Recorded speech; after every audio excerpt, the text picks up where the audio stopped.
And now to Washington's 42nd legislative district, up in the northwest corner of the state, Whatcom County, around Bellingham and Blaine, if you're familiar with that part of the state.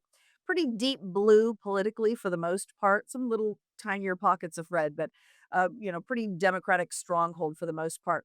But there's a Republican challenger that is very much hoping to at least make it past the August 4th primary, which is 3 weeks from today, and then have voters learn a lot more about who she is. She believes this is the time for change.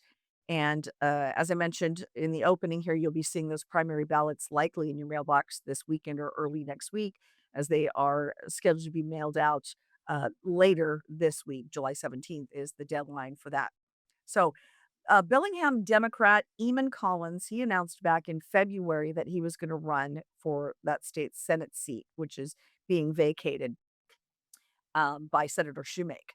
And so it kind of opened up, and a bunch of candidates went in, but it is likely that this Bellingham Democrat Eamon Collins is probably going to be ending up in the top of the tier and potentially advancing after August 4th. He's a science teacher at the Lummi Nation School and chair of Whatcom Democrats.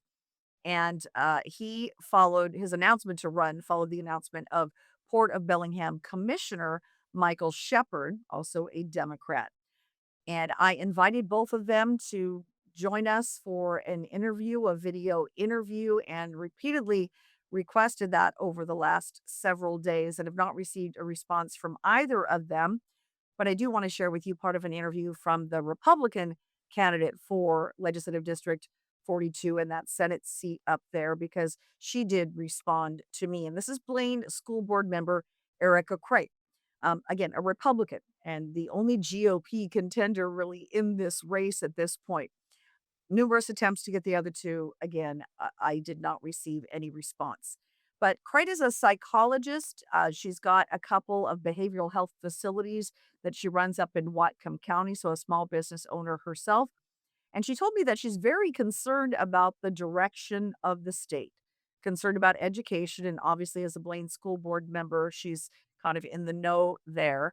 And she's very concerned about struggling business operators in Whatcom County. She wants to see things turn around. And she said that's why she's running. I have a unique background. My husband and I have small businesses, and we are very keenly aware of so many of the things that happen in Olympia. The decisions that are made are they happen, they get railroaded through, and they are crushing small businesses in our community, and we feel it firsthand. We also, we know that some of these ideas, they can seem like a good idea in theory, maybe well intentioned, but in practical reality implementation stage, they can really crush a small business. And we see a lot of places closing their doors, a lot of people leaving the state, and we can't afford to just not have those organizations represented at the table too, because they are what pay our tax dollars.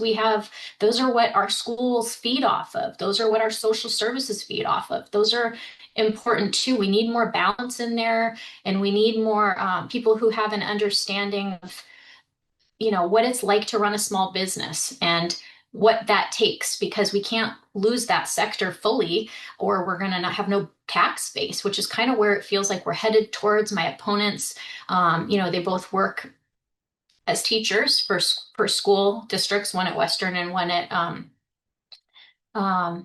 a high school. And so I think it's a really different, those are valuable, important jobs too. But what we really need in Olympia right now is we need people who have an understanding of not just those industries, but also the private industries that pay for those industries in order to keep it all sustainable from collapsing.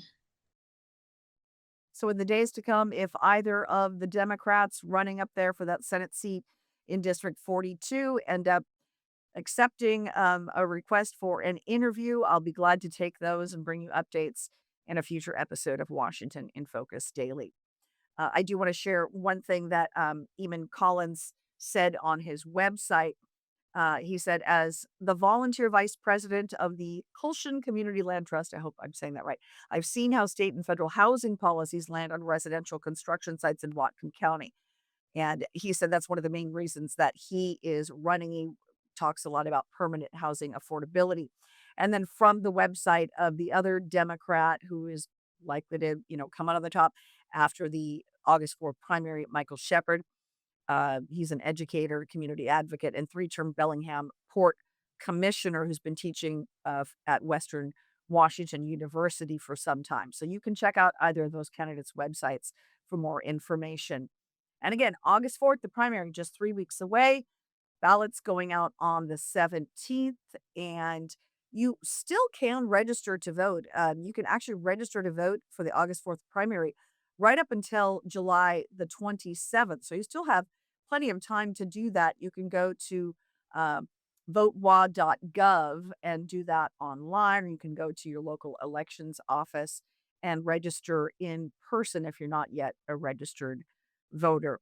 All kinds of stuff on this. We've obviously got lots of state elected positions that are open. We've got U.S. representative positions that are up, local judicial races, as well as state Supreme Court offices. We've talked a lot about that.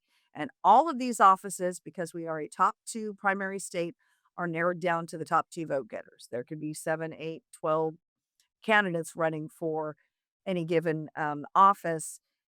It doesn't shake down to one Republican, one Democrat, one independent, whatever. It's just the top two vote getters, regardless of party. And again, that is just 3 weeks from today. Hugely important to participate in the August 4 primary.